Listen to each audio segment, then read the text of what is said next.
ओम नमः सिद्धेभ्यः। ओम नमः सिद्धेभ्यः। ओम नमः सिद्धेभ्यः।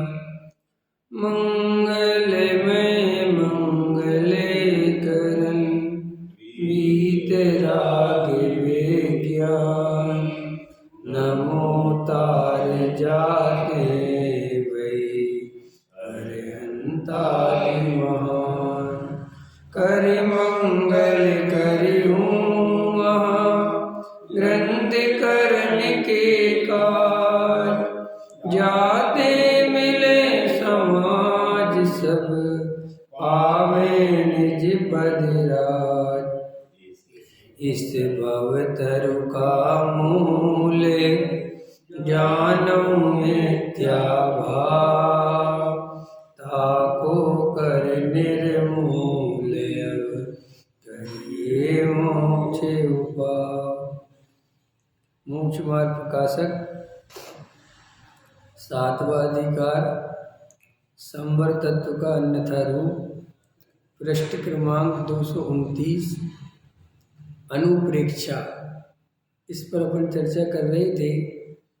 टोडामल जी साहब ने अनुप्रेक्षा के बारे में बहुत सुंदर वर्णन किया है 4-5 लाइनों में।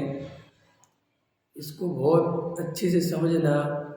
शरीर आदि को बुरा जान हितकारी ना जानकर उनसे उदास होता है और शरीर से शत्रुता जैसा शरीर को दुश्मन समझता है और द्वेष प्रणति रखता है शरीर से और ऐसा सोचता रहता है कि शरीर तो मेरा नहीं है और मैं शरीर का भरण पोषण क्यों करूं और मैं तो इसे कुछ भी नहीं दूंगा और ये अपनी आत्मा का ध्यान दूंगा और ऐसा शरीर आदि के प्रति वो खींचातानी करता है और ऐसा स्वरूप पहचानता नहीं है कि वास्तव में शरीर तो शरीर है, न वो जीव का शत्रु है न मित्र है। शरीर तो शरीर है, वो तो पुद्गल का पिंड है, उसका स्वामी पुद्गल है, चैतन्य चैतन्य है और हम शरीर का पोषण करते हैं। ये मान्यता मिथ्यात्व है। ख्याल में जीव वास्तव में जब एक द्रव्य दूसरे द्रव्य का कुछ कर नहीं सकता तो हम शरीर का पोषण कैसे कर सकते हैं। हम अपने को शरीर मानते हैं, हम अपने को उन क्रियाओं का कर्ता मानते हैं। यही वास्तव में शरीर का पोषण है। रोटी खाना शरीर का पोषण नहीं है। क्यों रोटी खाना शरीर का पोषण? क्योंकि रोटी जीव नहीं खाता, ये तो शरीर की जरूरत है इसलिए खाया जाता है। हाँ, अति आसक्ति भाव से उसी में उपयोग लगा के रखता है, खाने पर दृष्टि रखता है। ये इससे भी शरीर का कोई लेना देना नहीं है। ये तो तेरी खुद की अंदर की स्थिति है। शरीर तो ऐसा भी है, खूब खाने वाले भी पतले दुबले रहते हैं और नहीं खाने वाले बेचारे कुछ नहीं खाते मोटे होते चले जाते हैं। तो फिर अब क्या करोगे हैं? इसमें तो कोई ऐसी बात नहीं है ना। पकड़ में आती कि नहीं आती? तो ये शरीर आदि से द्वेष नहीं करना। शरीर आदि अकेले से नहीं, पुत्र आदि से, पत्नी से, बच्चों से द्वेष नहीं करना धर्म के नाम पर। बहुत सारे लोग धर्म के नाम पर पत्नी से बातचीत नहीं करेंगे। ख्याल में है ना? और दूर रहो। वे समझते हैं कि ये धर्म है, हमें धर्म के कारण कर, जबकि धर्म के कारण नहीं कर रहे, द्वेष भाव पैदा हो गया। क्योंकि मंदिरों में सुन के आते हो, पत्नी बच्चे ये लुटेरे हैं, इनने तेरा सब वैभव लूट लिया है, ये कर लिया है, वो कर लिया है। कई शास्त्रों में भी ऐसा लिखा हुआ है, लुटेरों की टोली है। तो ये जो है अंदर से वैसे ही है तो द्वेष प्रणति वाले ही, और पत्नी आदि पसंद किसे आती है। तो वहाँ पे जो है वहाँ द्वेष धर्म के नाम पे निकालता है। पत्नी कहती है एक साड़ी दिला दो, अरे धर्म सुन के नहीं आई, क्या रखा ये परिग्रह में नरक चली जाओगी। उसको भाषण देने लगता है, उसको भाषण दे रहा है कि नरक परिग्रह के फल में नरक चली जाओगी। कितनी साड़ी है तुम्हारा, वो खुद वहाँ करोड़ों रुपए जोड़ने में लगा है, वहाँ नहीं समझ में आ रहा कि तू खुद नरक चला जाएगा। लेकिन उसको एक साड़ी नहीं दिलाना है तो उसको धर्म की आड़ लेता है। आप अपने ऐसे मायाचार देखना, कितने मायाचार करते अपन धर्म के नाम पर। हमें बच्चों को सम्यक दर्शन की प्राप्ति नहीं करवाना है।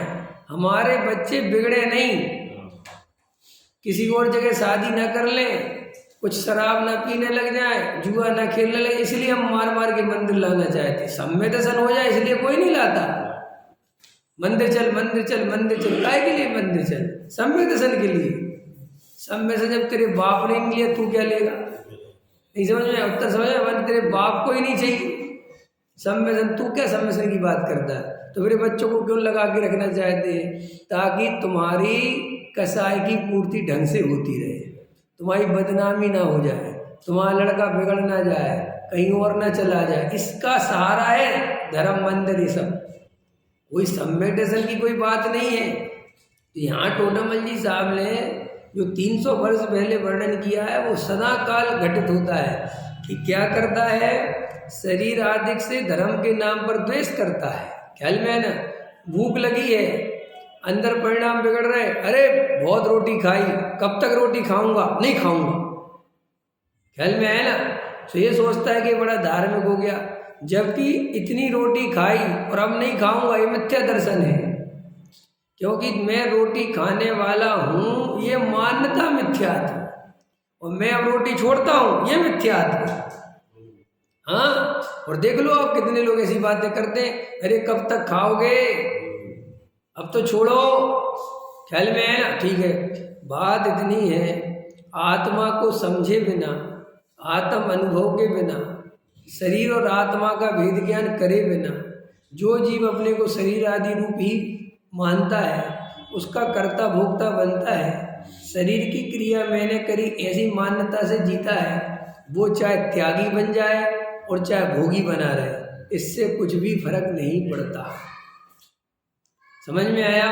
और बिना आत्मज्ञान के तो भोगी से ज्यादा दुखी त्यागी है। क्या कहा मैंने? बिना आत्मज्ञान के तो भोगी से ज्यादा दुखी त्यागी है, क्योंकि भोगी के पास तो क्षणिक सुख है ही। ख्याल में है ना? वो तो अपनी पत्नी बच्चों में अपना समय बिता रहा है, थोड़ा बहुत आनंदित हो जाता है। इसने तो बिना आत्मज्ञान के त्याग कर दिया, सो अंदर ही अंदर कसाई में जलता रहता है और रात दिन ये सोच सोच के खुश होता रहता है कि ये सब नरक में जाएंगे और मैं स्वर्ग में जाऊंगा। वो इतनी सी बात से वो त्याग में टिका रहता है।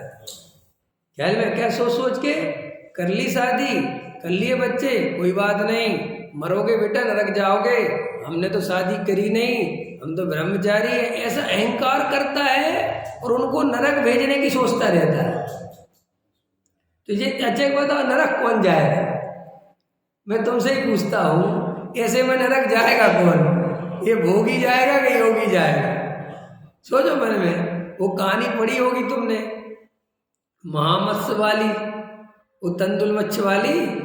एक उस महामत्स्य रहता है जिसकी अब गाय ना कितनी 700 योजन की है, ठीक है, और उसके कान में, अब 700 गाना का मगरमच्छ कितना बड़ा होगा? उतना ही बड़ा, बहुत विशाल। ख्याल में है ना? और उसके कान में एक तंदुल मक्ष रहता है। तंदुल मक्ष क्यों कहते हैं? कि चावल के आकार का, छोटा। तो ये जो तंदुल मक्ष है उसके कान में बैठे बैठे देखता रहता है, और वो जो महामत्स्य है वो ऐसे ही मुंह खोल के रखता है, तो उसमें लाखों मछली उसके पेट में आती है और जाती है, आती है और जाती, गुफा की तरह। तो ये तंदुल मच्छ बैठे बैठे सोचता है कि ये कितना पागल है, अगर ये मुंह बंद कर ले तो बढ़िया मजा आ जाए, सारी की सारी मछलियां खाने मिल जाए। और एक खुद एक मछली नहीं खाता क्योंकि इतना छोटा है। तो कहते हैं कि वो तो जाता है 7 में नरक में, तंदुल मच्छ, और वो जो महामत्स्य है वो जब उसे भूख लगती है तब बंद कर लेता है वो। ख्याल में? अब वो जाता है 3रे नरक में। अब जबकि इसने तो मछलियां खाई भी हैं महामत्स्य वाली ने, और शास्त्र कह रहे हैं कि ये जाएगा 3रे नरक में। वो तंदुल मच्छ ने एक नहीं खाई, अब वो 7वें नरक में जा रहा है। तो भैया ऐसे ही अगर हमें त्याग व्रत का अहंकार है और हम उससे अपने को बड़ा मानते हैं और दूसरों को छोटा मानते हैं, गारंटी है स्वर्ग की नहीं जाओगे। मैं नरक की तो देता नहीं, क्योंकि मुझे स्वर्ग नरक में ज़्यादा रस नहीं है, लेकिन फिर भी तुम्हारी भाषा स्वर्ग नरक की है तो उससे समझाता हूँ। वास्तव में शरीर आदि से द्वेष नहीं करना, और शरीर आदि से राग भी नहीं करना। शरीर की जितनी जरूरत है उसका ज्ञान आत्मा को होता है। समय पर उसे भोजन देना, जैसे मशीन को देते हो, समय पर उसका ध्यान रखो, बस इससे ज्यादा कुछ नहीं। और ध्यान क्यों रखना है शरीर का? क्योंकि ऐसा निमित्त नैमित्तिक संबंध है एक बार, और दूसरा शरीर और आत्मा में एक क्षेत्र अवगाह संबंध है। जब तक हम शरीर के आश्रित हैं, जब तक हम शरीर में रह रहे हैं, तब तक ये शरीर स्वस्थ रहे, सही चलता फिरता रहे। अंततः इस बात का निमित्त की तरफ से ध्यान रखना, समय पे भोजन करना, व्यवस्थित भोजन करना, अवक्ष नहीं खाना।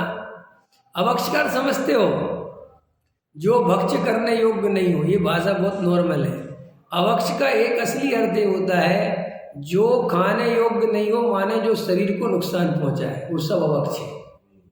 जो तुम्हारी देह को नुकसान पहुंचाए, मिट्टी का तेल डालना चाहिए कि नहीं पेट्रोल की जगह स्कूटर में? केरोसिन डाल दो, कहाँ वो डालोगे पहले? अब तो हालांकि मिट्टी का तेल पेट्रोल से ज़्यादा महंगा हो गया। पहले के समय में मिट्टी का तेल आता था 4 रुपये लीटर, और एक ये तेल जो है ना, ये पेट्रोल वगैरह ये आता था 24-25 रुपये लीटर। तो अभी उस जमाने में 4 रुपये और 24 रुपये बहुत बड़ा अंतर था। तो लोग गांव के गए, इतना समझते नहीं थे। अब उनके पैसा नहीं, तो उनने पेट्रोल लाए मिट्टी का तेल और वो ही डाल दिया। तो कुछ दिन तो चली, पता चला इंजन बैठ गया, गाड़ी खराब हो गई। पकड़ में आया ना कि भाई मिट्टी का तेल नहीं डालना। कह रहे क्या फर्क पड़ता है? फर्क ये पड़ता है, खराब हो जाएगा। ऐसे ही शरीर में कुछ नहीं डालना, कुछ भी डालते रहो खाने के नाम पे नहीं। जो शरीर को नुकसान पहुंचाए उसका विज्ञान तुम्हें आना चाहिए। ख्याल में है ना कि कौन सी चीज नुकसान पहुंचाएगी, कौन सी चीज नहीं पहुंचाएगी। इसलिए नहीं कि हम शरीर का पोषण करने में लगे हैं, इसीलिए कि भाई हमारा और अभी शरीर का संबंध है, और जब तक आयु कर्म नहीं हो जाएगा साथ में रहना है। पत्नी का ध्यान रखना चाहिए कि नहीं? अरे बोलो। और तलाक हो जाए तो रखना चाहिए कि नहीं? समझ में आ रहा कि नहीं आया? पत्नी का ध्यान कब रखना चाहिए? जब तक साथ में रहते हो, पति पत्नी हो, तब तक रखो कि भैया मेरी सुख दुख की साथी है, और अगर इसे कुछ हो जाएगा तो मैं तकलीफ में आऊंगा। देखो वहां पर ऐसा होने पर तुम अपने को पत्नी तो नहीं मानते ना? मानते हो क्या कि मैं पत्नी हो गया? नहीं मानते। बिल्कुल जैसे पत्नी का भेद पूर्वक ध्यान रखते हो कि पत्नी मेरी है लेकिन मैं नहीं हूं, और इसके साथ रहना है, तो सुख दुख का साथ है, इसलिए भैया ध्यान भी रखना है। ऐसे ये शरीर हमारे सुख दुख का साथी है, और हमारी अभी इतनी कसाई नहीं टूटी कि हाथ कट जाए, पैर टूट जाए, पेट में कब्ज हो जाए, सिर में दर्द हो जाए और हमें कुछ नहीं हो। नहीं, हमारे परिणाम बिगड़ते हैं, ख्याल में स्थिरता बिगड़ती है, ध्यान में मन नहीं लगता, विचार में मन नहीं लगता। तो भैया इसका मतलब ये है कि देह का भी व्यवस्थित ज्ञान और ध्यान होना चाहिए। लेकिन लोगों ने धर्म के नाम पर देह को बिल्कुल शत्रु समझ रखा है, उसे जबरदस्ती सुख होने में लगे हुए हैं।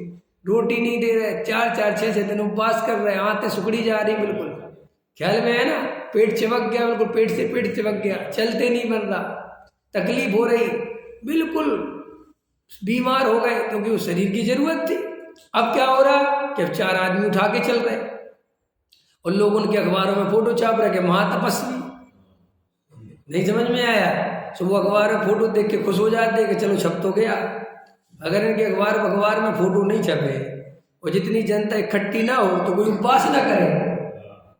हमने देखो तो धर्म को कितनी प्रदर्शन की चीज बना। देखो कोई आदमी उपवास करता है तो जैन समाज ने उसे इनाम देना चालू कर दिया, पुरस्कार देना चालू कर दिया। देखना कितनी मूर्खतापूर्ण बात है। हाँ, 10 लक्षण में 10 दिन करे तो 11वें दिन पुरस्कार। क्यों दे रहे साहब? आप क्यों दे रहे कि साहब इससे प्रोत्साहन बढ़ता है, लोगों को उपवास करने की प्रेरणा मिलती। गजब है, जैन धर्म में इसके लिए उपवास थोड़ा ही है कि कोई देखा देखी या इनाम के चक्कर में या चलो जी करना चाहिए, इसके लिए उपवास है ही नहीं। और आप यही काम कर रहे हो, आप अखबार में फोटो छाप रहे हो, आप जो है पूरे बड़ी मीडिया लेके जा रहे हो कि साहब ने 200 उपवास करे। अरे भाई, उपवास तो बहुत निजी चीज है, किसी को बताने की चीज थोड़ी है। देवेंद्र जी, आपके घर में अंदर खाने क्या चल रहा है वो मीडिया को बताते हो? हैं? बताते हो? अरे बताते हो? आपके घर में कोई भी काम होते रहते हैं। आज सब्जी नहीं है, मीडिया को बताते हो हमारे घर में आज सब्जी नहीं है, आज दूध खत्म हो गया, मीडिया को बताते हो? हैं? अरे मीडिया मतलब पड़ोसियों को बताते हो, जगत में बताते हो? चुपचाप रहते हो, उल्टा सोचते हो किसी को पता न चल जाए। क्यों पता चले? और उपवास सबको बताते फिरते हो। तो उपवास भी उतनी ही निजी चीज है जितना तुम्हारा घर का आंतरिक जीवन। उपवास भी चुपचाप करने का, किसी को पता ना चले। और घर वाले कहें कि उपवास है, हाँ चुपचाप रहो, कोई कुछ पता नहीं उतने। और यहाँ तो ढिढोरा पीट रहे, पुरस्कार दे रहे, जिसको नहीं करना वो और करने लगेगा कल से। ख्याल में आया कि नहीं आया? इसलिए अपने को यही नहीं पता कि अपन किन चीजों को प्रोत्साहन दे रहे हैं। धर्म तो बहुत अंतरंग से उत्पन्न होने वाली चीज है। ख्याल में है ना? थोड़ा तुम लोग बात मत किया करो, टूट जाती है चैन। शांति से बोल लेने दिया करो मुझे भैया। अपनी आपस के डिस्कस बाद में कर लिया करो जैन साहब। बहुत डिस्टर्ब, अरे भैया आप वही बात कहते हो, सबको डिस्टर्ब होता है और मुझे खुद ही डिस्टर्ब होता है। क्योंकि अब मैं बोल रहा हूँ, आप कहाँ बोल रहे हो, तो मैं सोचता पता नहीं क्या बोल रहे हो। मेरा ध्यान जाता कि नहीं जाता? जो कहना हो बाद में कह लिया करो, आगे पीछे कहा करो, प्रवचन के बीच में मत बोला करो, शांति से सुनो भैया। देखो क्या कह रहा, अनुप्रेक्षा कहता है, यह तो जैसे कोई मित्र था, तब उससे राग था और पश्चात उसके अवगुण देखकर उदासीन हुआ। उसी प्रकार शरीर आदि से राग था, पश्चात अनित्यादि अवगुण अवलोकन करके उदासीन हुआ। परंतु ऐसी उदासीनता तो देश रूप है, अपना और शरीर आदि का जहाँ जैसा स्वभाव है बस। ये लाइन जो है ना, बस ये इस लाइन को दो अंडरलाइन कर लो, अपने घर में लिख लो। क्या है? अपना और शरीर आदि। शरीर आदि माने सबका लगा लेना, पत्नी का, बच्चों का, मकान का, दुकान का, समाज का, सबका लगा लेना आदिक में। जहाँ जैसा स्वभाव है बस वहाँ वैसा पहचान कर भ्रम को मिटा। भाई ये भ्रम को मिटा दे, बस ये धर्म है। करना धरना कुछ भी नहीं है। ये शरीर में नहीं हूँ, ये शरीर का करता धरता में नहीं, बस इतना भ्रम जो हो रहा है इस भ्रम को मिटा और बाकी शरीर की क्रियाएं जो हो रही उन्हें होने दे। शरीर में जो चल रहा है चलने दे, वो भोजन उसका खाने पीने का जो सिस्टम है उसे होने दे, उसमें तू बाधा मत डाल, उसका करता मत बन। ख्याल में है ना?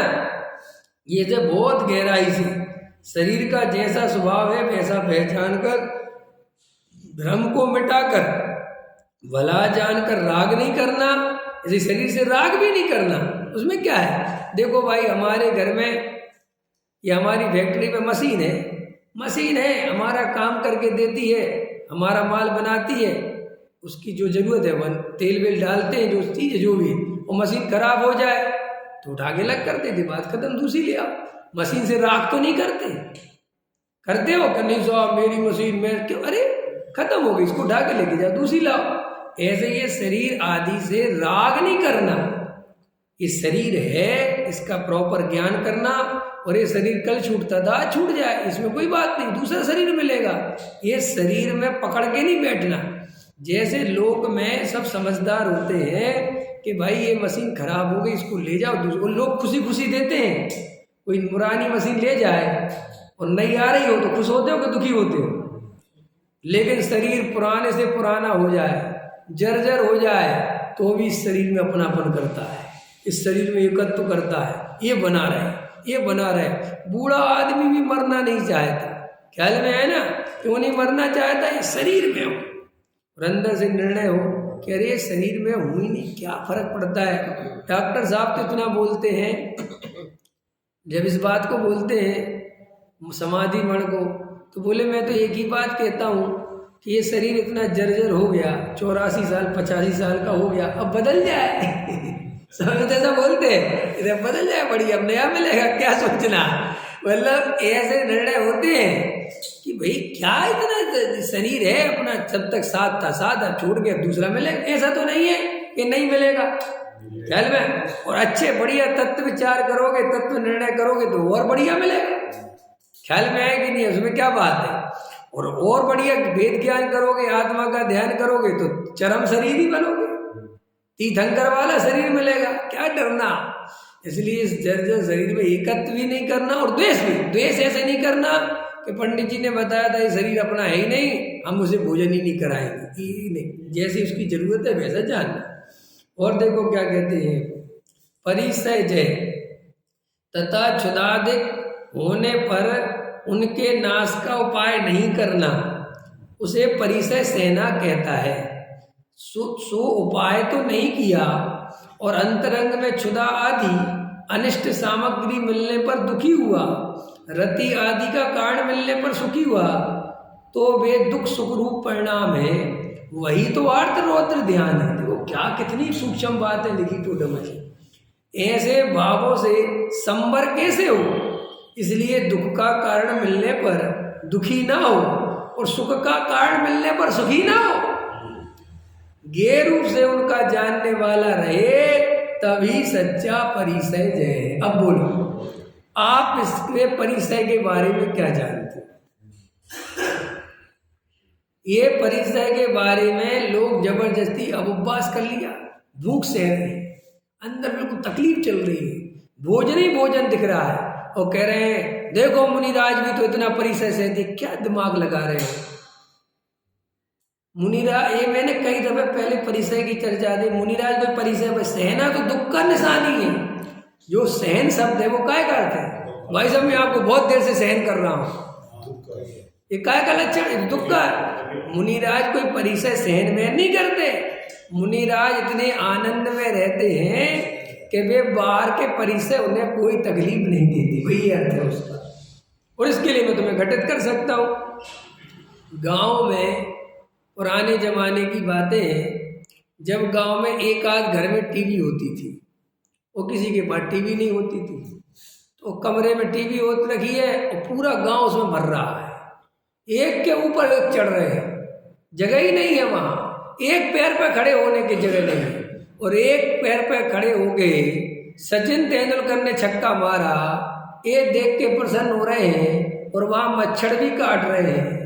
ख्याल में है कि नहीं आया? जगह ढंग से खड़े होने की नहीं है, घर भी उसका साफ सुथरा नहीं है, फिर भी वहाँ कुछ दिखाई नहीं देता, केवल मैच दिखाई देता है। तो वो परिसर जय हो गया कि नहीं हो गया? भले क्रिकेट के आधार से हो गया, उससे क्या फर्क पड़ता है? ख्याल ऐसा देखा है रमेश जी के नहीं देखा? भाई साहब हाथ पैर जोड़े हैं मैंने, जरा सी महाराज एक फिल्म देख लेते बस, आधा घंटा 2 घंटे की बात है, और वे कह रहे चलो ठीक है इस कोने में बैठे रहो। वो समझ गए, उनके बढ़िया बिस्तर लगे हैं, ख्याल में है ना, और वे सब अपने बिस्तर रजाई में बैठे हैं और अपने पास टीवी नहीं है, अपने से कोने बैठे। और कोने में भी क्या सोच रहे हैं कि यार यहाँ से भी ना उठा दे। ख्याल में आया कि नहीं आया? यार पूरी देख लें तो, वरना यार जो है धर्मेंद्र की बढ़िया फाइटिंग आने वाली है। समझ में आती है नहीं आती? अब आप मुझे बताओ ये सब आपने कैसे सह लिया? आपने सहन किया, आपसे कोई क्या दुख होगा? आप उसे दुख मानोगे उस अवस्था को? कहोगे साहब वो क्या दिन थे, क्या दिन थे, तुम्हें कोने में बैठे थे, कोई तुम्हें पूछने वाला नहीं था है, और तुम कह रहे साहब उसमें जो मजा आता था उस समय। तो देखो जब आपको मजा आता है किसी चीज में तो आपको दुख दुख नहीं लगते, कष्ट कष्ट नहीं लगते। और कोई कहे भी कि आप कितने कष्टों में हो तो आप कहते काहे के कष्ट में तू होगा, मैं तो कोई कष्ट में नहीं। ऐसे ही हम मुनिराजों को देखते हैं तो हम सोचते मुनिराज देखो बिना चप्पल के चलते हैं, पैरों में छाले पड़ जाते हैं, ये हो जाता है वो हो जाता है, वो बेचारे इतना लंबा विहार करते हैं, पैरों में दर्द हो जाता है और एक ही टाइम भोजन करते हैं, फिर पानी भी नहीं पीते। ये सब तुम्हारी कल्पना है मुनिराज के बारे में। मुनिराज की ऐसी कोई कल्पना ही नहीं है। मुनिराज तो कह रहे क्या बात कर रहा है तू, मुझे तुझे देख के समझ में नहीं आता कि तू इतने कपड़े कैसे पहन के रखता है, इतनी नहीं समझ, तू तेरे गाड़ियों में कैसे चलता रहता है। वे मुनिराज ये सोच रहे, वे सोचे तू 2 टाइम खा कैसे लेता है, हमें तो दूसरे टाइम खाने का भाव भी नहीं आता। ख्याल में है कि नहीं आया? और तू इतने पंखे, उतनी सर्दी, इतनी ये सब व्यवस्थाएं कैसे बनाता रहता है, हमें तो सब विकल्प भी नहीं आते। मुनिराज तुम्हारे बारे में सोच रहे हैं और तुम मुनिराज के बारे में क्या सोच रहे हैं? कितना परिसय सहते हो, धन्य हो तुम। क्या? हे मुनिवर धन्य हो तुम, कितना परिसय सहते। ये निज में रहते मुमुक्षुओं का है, तो मुमुक्षु वाला कह रहे निज में गाते हो। हम व्यवहारियों में भी आए थे ना पहले, तो मैं व्यवहारी वाला याद है, वे ऐसा गाते हैं, हे मुनिवर धन्य हो तुम, कितना परिसय सहते हो, सर्दी गर्मी या हो बरसा तुम अपने में रहते हो। अब वो कहना ना परिसय सहते हो, तो वो परिसय सहने में दुख लगता है, जबकि वो परिसय में दुख मुख नहीं है मुनिराज को। कोई मुनिराज को मच्छर परेशान होते, इतने आनंद में रहते, मच्छर आया बगार घबराना नहीं, उनको कुछ नहीं है। ये मुनिराज पीछे रखते हैं ख्याल में ना, तो ऐसे झाड़ लेते हैं। कोई चीज ज्यादा उनको विकल्प जाने लगे ना मुनिराज को, ऐसे नहीं मुनिराज ऐसे बैठे रहते, ऐसा नहीं है। ये सब तुम्हें ये सब वो तो हाँ ऐसे जब बैठे रहते हैं जब वो ध्यान में डूब गए हों और उनको कोई विकल्प नहीं आ रहा हो, तब ऐसे बैठे रहते हैं। और अगर वे बाहर आ गया उपयोग और कोई चीज उनको यहाँ पे चल रही है, वो लग रहा है कि विकल्प आ रहा है कि मच्छर तो ऐसा उठा के ऐसा कर देते हैं। इस सब तुमने और हमने ऐसे ही बना दिया है कि मुनिराज तो 50 मच्छर बैठे रहे और वो सहते रहे, ऐसे नहीं, कुछ ऐसा कुछ नहीं है। लेकिन वो इतने आनंद में रहते हैं कि मच्छर का उनको ज्यादा पता नहीं चलता। ख्याल में है ना? तो अभी ये परिसय जय के नाम पर लोगों ने इतनी गड़बड़ कर रखी, अपने शरीर को कष्ट देते रहते जबरदस्त। ख्याल में है कि नहीं है? और सोचते रहते हैं कि साहब कुछ नहीं, मुनिराज कितना, अरे मुनिराज सहते बहते नहीं है कुछ भी, मुनिराज आनंद में रहते हैं और तू जबरदस्ती मुनिराज के नाम पे सह रहा है।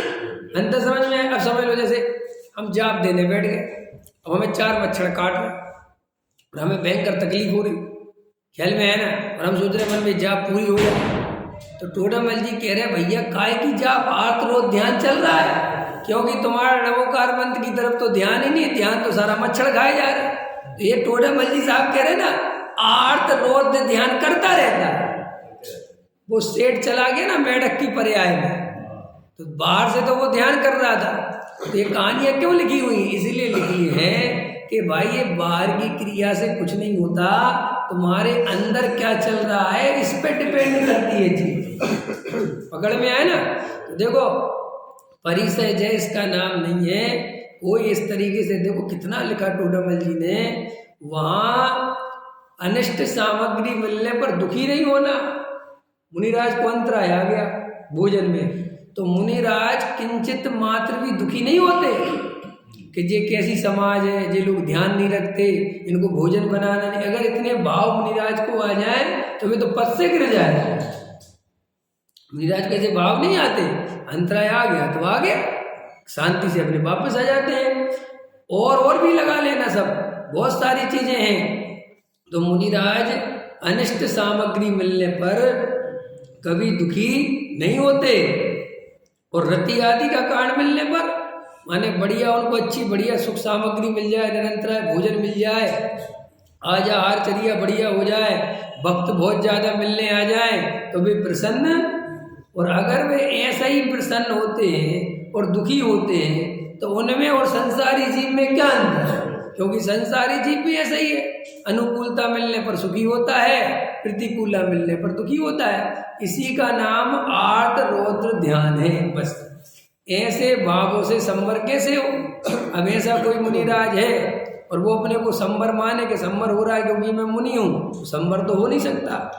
इसलिए दुख का कारण मिलने पर दुखी ना हो और सुख का कारण मिलने पर सुखी ना हो। देखो ये भी प्रश्न टोडामल जी ने, माने दुख का कारण मिलने पर दुखी ना हो, ये तो तुम समझ लो कि ठीक है साहब, लेकिन साथ में क्या लगाया? सुख का कारण मिलने पर। अभी क्या मतलब है कि सुख का कारण मिलने पर क्या होता है? कैसा हमने दुख तो सह लिए, उस पर ज्यादा ध्यान नहीं दिया, लेकिन आज 1000 भक्त आ गए हमारे, तो आज तो कम से कम थोड़ा आनंद हो गया कि नहीं? 1000 भक्त आए दर्शन करने। आज बताया आपको कितने आए थे मिलने के लिए? वैसे कितने लोग आए? 1000 आदमी आया आज। तो भैया ये भी मुनिराज गलत हो गए, ये भी सही मुनिराज नहीं रहे। मुनिराज ऐसे ही प्रसन्न नहीं होते किसी के आने पर। क्यों नहीं होते? कि राग द्वेष के लक्षण है ना, ख्याल में है ना। आप पर पदार्थों के कारण प्रसन्न हो गए, और जबकि पर पदार्थों से तो वेद ज्ञान था कि वो मेरे है नहीं, उनसे मेरा क्या लेना देना। कोई राजा आ गया, ख्याल में है ना। अब बड़े बड़े साधु महात्मा अपने को वीतरागी कहते हैं और सभा में प्रवचन कर रहे हैं, और बड़ा सेठ आ गया तो साधु प्रवचन रोक देते हैं, कहते सेठ जी को आगे बुला। तो तू काय का महात्मा है, तू काय का साधु है? क्यों कि साधु को ऐसा भाव आ जाए वो साधु नहीं, कि क्यों साहब साधु की करुणा है, साधु की दया है, साधु को प्रेम, तो सब जीवों से क्यों नहीं? इतने सारे लोग आए, सबको क्यों नहीं कहा आगे आ जाओ? लेकिन सेठ जी का माल देख के, सेठ जी पैसे वाले हैं, तो असली में तू साधु बन तो गया, लेकिन पैसे की महिमा तुझे अब भी है। कि कैसे पता? कि पैसे वाले को आगे बुलाता है, इसका मतलब तुझे पैसे की महिमा है। और अगर तू सबको ही बुलाता है तो फिर सबको बुला। करते कि नहीं करते? हम और आप भी क्या करते हैं? लेकिन हम और आप एक करते हैं तो गृहस्थ जीवन में इतना राग द्वेष की झूठ है, लेकिन गणधर की गद्दी पे तो पंडित को भी छूट नहीं है। पंडित भी ऐसा नहीं करना चाहिए कि सेठ आए तो आगे बुलाओ। ख्याल में है? हाँ, असलियत तो ये है, जिनवाणी के सामने कोई बड़ा छोटा नहीं, और साक्षात मुनिराज ही हो, नग्न दिगंबर साधु हो, उनको तो किसी से बिल्कुल ही लेना देना नहीं है, चाहे आओ और चाहे बिल्कुल मत आओ। लेकिन वर्तमान में पर कितनी सभाओं में देखते हैं साधु पूरे राग द्वेष कर रहे हैं, पूरे लगे हुए हैं, समाज का संचालन कर रहे हैं, समाज की व्यवस्थाएं बनवा रहे हैं, मंदिर बनवा रहे हैं, धर्मशालाएं बनवा रहे हैं, लेंटर कैसा पड़ा वो देखते फिर रहे हैं, कमरे कैसे बने, कौन सी लकड़ी लगेगी, कौन सा लोहा लगेगा, ख्याल में है ना, कहाँ का मिस्त्री बुलवाओ, इन कामों में लगे हुए, और वे अपने को साधु कहते, और जनता उन्हें साधु मानती रहती, क्योंकि जनता ने एक काम कह सोच रखा है, जी हमें क्या लेना देना, बेजाने उनका काम जाने, हमारा तो काम मानना है। नहीं समझ में आया? हम ऐसे खतरनाक आदमी, हमारा तो काम ऐसे अपन, वे तो ऐसा करते हैं। और मोक्षु कैसे करते हैं? मोक्षु की भी तो आ जाए। मोक्षु कहते हैं हमारा काम है सुनना, कोई भी सुना। वे कहते हैं हमारा काम है मानना, कोई भी महाराज हो हम तो सबको मानेंगे। और मोक्षु क्या कहते हैं? हमारा काम है सुनना, स्वाध्याय, कोई भी सुनाओ, कोई भी पंडित विद्वान को बैठा, अपन तो सबकी सुनेंगे, बस उन पे उस पे सोनगढ़ की सील होनी चाहिए। ख्याल में? हम सुनेंगे सबकी, हम कोई दिक्कत नहीं, हमें तो तुम सुनने को काम मानते हो, धर्म है, वे मानने को धर्म मानते। तुम कहते जिनवाणी सुन लो जी, अरे भाई जिनवाणी सुनना इतना आसान नहीं है कि कुछ भी सुन लो। जिनवाणी सुनने के लिए बहुत बुद्धि चाहिए, वक्ता की पहचान करने के लिए बहुत बुद्धि चाहिए, चूंकि अपने आत्महित की चिंता नहीं है, आत्मा की खबर है नहीं, आत्मा का कल्याण करना नहीं है, उस तरफ ध्यान है नहीं, इसीलिए शास्त्रों में अपनी बुद्धि उलझा के रखता है, चाहे जिसको सुनने में लगा रहता है, और आत्मा की दृष्टि करता नहीं है, और इसी से प्रसन्न होता रहता है कि अपन तो जी दो टाइम आत्मा की बात सुनते हैं। लेकिन आत्मा की बात सुनते तो हो, लेकिन आत्मा की दृष्टि क्यों नहीं होती, इस तरफ ध्यान क्यों नहीं जाता? जाना चाहिए ना। लेकिन यहाँ प्रयोजन ही सुनने तक प्रयोजन है। कहाँ तक प्रयोजन है? सुनना प्रयोजन है। बस सुन लिया। जैसे वो महाराज हैं, वो तो महाराज को माना, आहार दिए, रात को पैर दबाए, अब महाराज तुम तुम्हारी जान और हमें हमारी जान। समझ में आए कि नहीं आए? हाँ, बस तो एकदम अपनी मालिश महाराज आशीर्वाद तो जल्दी पीछे रखो, महाराज के रुक जा, जल्दी रखो, मुझे दुकान जाना है। ख्याल में आए कि नहीं आए? ले पीछे रख दी, बस अब ठीक है। पीछे रखते ही ऐसी दौड़ लगाता है, काम हो गया। ख्याल में आया कि नहीं आया? बस महाराज क्या सुन तो कल, अरे अब आप देखो मेरा काम हो गया, अभी आप जाना। कुछ नहीं, महाराजों से भी असली प्रेम सम्यक दृष्टि कर सकता है, मिथ्या दृष्टि कभी नहीं कर सकता। मिथ्या दृष्टि तो उन्हीं महाराज की भक्ति करता है, और मौका आ जाए मैं महाराज कुछ कह दें तो उनको गाली देने लगेगा, क्योंकि मिथ्या दृष्टि है ना। इसलिए कहते हैं सम्यक दृष्टि जो देव शास्त्रों की सच्ची भक्ति करता है, मिथ्या दृष्टि कभी, मिथ्या दृष्टि तो स्वार्थी है। मिथ्या दृष्टि तो भगवान को गाली देने लग जाए। मान के चलो भीम गली के मंदिर में आ गए और यहाँ आवे आवे और दुकान बिगड़ती जावे, ख्याल में है ना। तो कोई ऐसा कह दे बातों बातों में कि भाई साहब आपने एक बात नोटिस करी कि क्या, कि जब से आप भीम गली में आ रहे हो ना, आपकी दुकान बिगड़ रही है। पहले बहुत चलती थी, अब इसके मान के चलो बात बैठ जाए तो वो भीम गली मंदिर आना छोड़ दे, कहे मैं तो राम गली जाऊँ। और राम गली में बैठे बड़े पारसनाथ, यहाँ पारसनाथ रख नहीं रखे। पारसनाथ थोड़े सब व्यवस्थाएं देखते हैं, ख्याल में है कि नहीं आया। वो वहाँ गया और अगले दिन भाग से 2-4 ग्राहक फालतू आ गए। यार पंडित जी सही कह रहे थे, पारसनाथ यार भाई साहब ये तो आज चक्कर में फंस गए इनके, समझ में। देखो अब एक अगर जी मैं क्या बता रहा हूँ, अरे सुनो तो, जो मिथ्या दृष्टि का लक्षण बता रहा हूँ मैं, कि मिथ्या दृष्टि जी एक महाराज है, जब तक महाराज उनके अनुसार चल रहे तब तक जय महाराज जय महाराज। और जैसे ही पता चला महाराज ने थोड़ा सा दूसरी तरफ ध्यान देना चालू कर दिया, अरे महाराज भी पैसों वालों के हैं। अरे नहीं नहीं, पैसे वालों के हैं, मैं सेवा करता हूँ, मेरा नाम लेते नहीं। और वो सेठिया आया, उसका नाम पहले ले लिया, काय का महाराज लो, एक मिनट वो महाराज ही सेठ गया, मैं सब ढोंगी है। हमने यहाँ तक देखा अपने मोक्षुओं में, वे पहले उन ब्रह्मचारी के भगत भयंकर, समझ में है ना, भयंकर भगत, उनके खिलाफ कोई एक शब्द बोल दे तो आफत।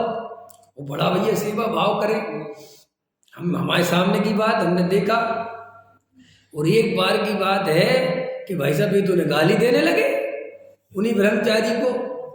मैंने कहा तुम तो यार बहुत बड़े भगत थे। अरे काय का सब ढोंग है, सब बेकार है, हम जानते यार, हम तो सोचते थे बहुत बढ़िया, कि हुआ क्या है, कि वो ना बतावे हुआ क्या है। और बाद में पता चला किसकी खिलाफत कर दी, क्या कर दी, इसके पक्ष में ना निर्णय देके दूसरे के पक्ष में दे दिया। ओह सब बुरा लग गया, हमने इतनी सेवा करी, अरे सब पैसे वालों का खेल है साहब, हमसे कहते कि उनकी तरफ चले जाओ, उनसे माफी मांग लो, हम क्या अरे ब्रह्मचारी हो गई बेकार। देखो 1 मिनट में भक्ति सब चली गई। इसलिए मैं कहता हूँ मिथ्या दृष्टि की भक्ति के भरोसे कभी मत जीना। ये आज तुम्हें फूलों की माला पहनाएंगे और कल जूतों की पहना देंगे तुम, इसलिए समाज के चक्करों में क्या फंसना। समाज की क्या विचार है भाई, कुछ नहीं रखा।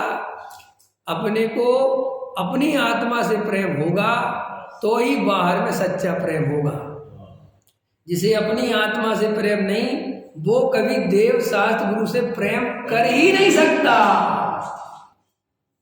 अच्छा अपन देव शास्त्र गुरु से प्रेम करते हैं, देखो और उदाहरण दे दूं, आप प्रक्षाल करते हो, भगवान का प्रक्षाल करते हो कि लोगों का, बोलो जल्दी, अरे बोलो तो सही, भगवान का करते हो।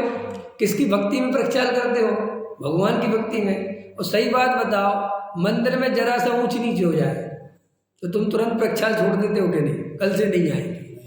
क्यों आए, क्यों नहीं आएंगे, भगवान के प्रति भक्ति थी ना, क्या लेना देना किसी से। लेकिन नहीं, जब ये कसाय का प्रसंग बनता है तो वहां पर सब छोड़ने को तैयार हो जाते हैं। लोग मंदिर के मंदिर छोड़ देते हैं, पूरे मंदिर ही आना बंद कर देते हैं। हमारे एक जानने वाले वो 2 साल नहीं आए मंदिर, भीम गली, ख्याल में है ना, आएंगे नहीं जी। कि क्या हो गया, भगवान से थोड़ी दुश्मनी हुई, तुम्हारी आपस में ही तो हुई। अरे कुछ नहीं, भगवान के ये अकेले भगवान है क्या अब दूसरे मंदिर में चले जाएंगे। ये हालत है देव शास्त्रों की। तुम कहते भाई भक्ति, भक्ति काय की भक्ति है, अपनी कसायों की पूर्ति है, भक्ति नहीं है, श्रद्धा नहीं है, प्रेम नहीं। श्रद्धा क्यों नहीं है, अच्छा पूरा श्रद्धा क्यों नहीं है, क्योंकि श्रद्धा का जन्म होता है आत्मा से, और आत्मा की पहचान है नहीं तो जन्म होगा कहाँ से। तो ये तो स्वार्थ की श्रद्धा है, जो पूछता जहाँ कुछ पूछ मिलती रहेगी वहां दौड़ते रहेंगे, जहाँ पूछ नहीं मिलेगी वहां नहीं जाएंगे। हम कहाँ पूछ नहीं चाहते, बोलो। स्वाध्याय में बैठे तो, पंच कल्याणक में जाए तो, भक्ति में जाए तो, शिखर जी में जाए, सब जगह पूछ चाहिए। ख्याल में है ना, कहीं पे जाए तो स्टेज पे बुलाओ जी, हमें सबसे आगे बुलाओ जी, तो आएंगे ना नहीं आएंगे। क्या है, हर जगह देखोगे आप अंदर। इसलिए मैं कहता हूँ तुम सम्यक दृष्टि बनो। इसलिए मैं क्या कहता हूँ, सबसे सम्यक दृष्टि बनो। आपके जीवन में सच्चे सुख की प्राप्ति, सच्चे आनंद की प्राप्ति, सच्चे धर्म की प्राप्ति, सच्ची वात्सल्य की, सच्ची प्रभावना की, सब कुछ बढ़िया होगा और सहज होगा। और अगर मिथ्या दृष्टि रहोगे तो देव साथ गुरु का प्रेम भी दो कोड़ी का, कोई भक्ति नहीं भगवान की। सब भले ही बोलते भक्ति भक्ति, कोई कसायों की भक्ति है। जहाँ तुम्हें मान सम्मान मिलता है वो मंदिर अच्छा लगता है, जहाँ मान सम्मान नहीं मिले वो मंदिर ही अच्छा नहीं लगता। जो पंडित जी तुम्हारे मन का बोलते रहे, तुम्हारे अनुसार बोलते रहे, ख्याल में वे पंडित जी अच्छे लगते हैं। जो तुम्हारी थोड़ी सी खिलाफत कर दें, जो तुम्हारी कसाई को बता दें, तुम्हारे अरे अपने आप को बड़ा पंडित समझता है, हमसे बड़े बड़े पंडित तो आज तक कुछ नहीं बोले, ये आज का हमें पता नहीं क्या क्या बताता रहता, बड़ा संवेदन करता रहता है। 1 मिनट में कसाई हो गई, 1 मिनट में सब भूल गए। इतना 20 साल 10 साल सुना, सब खत्म। अरे हम ठीक है, तुम्हारा ये क्या 20 है सुनाने वाले प्रचंड नहीं आएंगे, हो गया सब। अपना दोष इतना सा नहीं सुन सकता।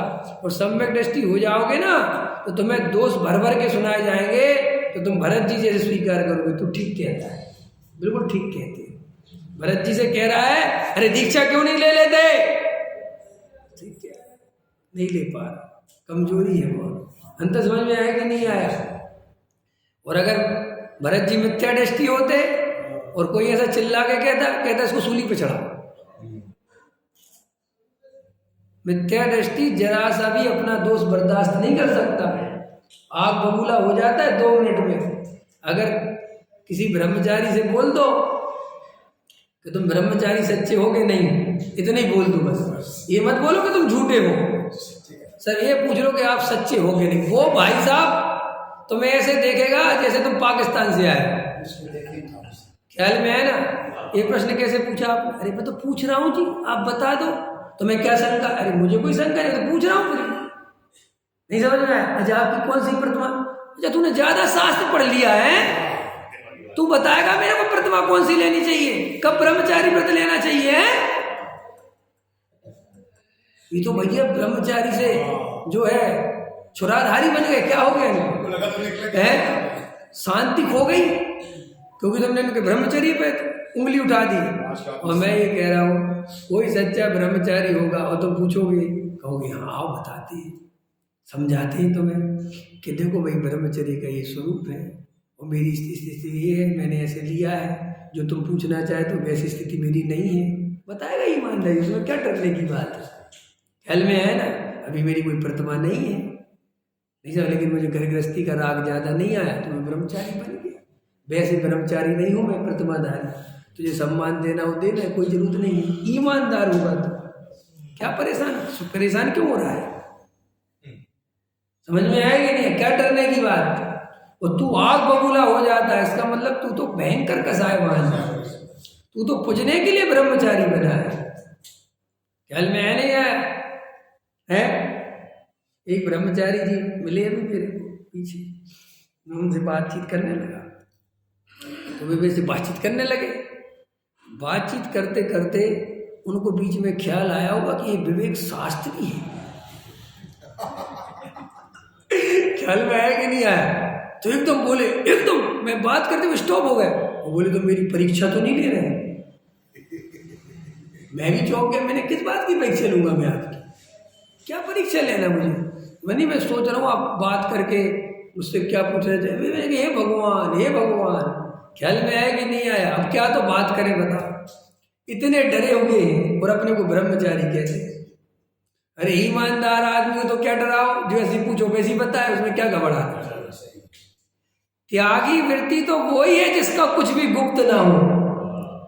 गुप्त तो गृहस्थों के होते हैं राज,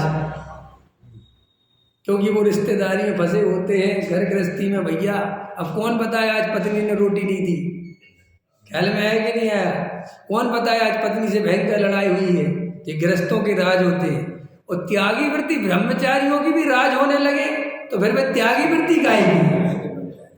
वे भी अकेले में मीटिंगें करने लगे कि तुम हटो, मुझे इनसे अकेले बात करना। तो तुम त्यागी वृत्ति नहीं। त्यागी वृत्ति के दरवाजे हमेशा खुले रहते हैं, ख्याल में है ना। और कोई भी आओ तब है वो त्यागी, ख्याल में है कि नहीं। कुंडी लगते ही तो इस बात की निशानी है कि अंदर सहजता नहीं है। सहजानंदी सोत स्वरूपी अविनाशी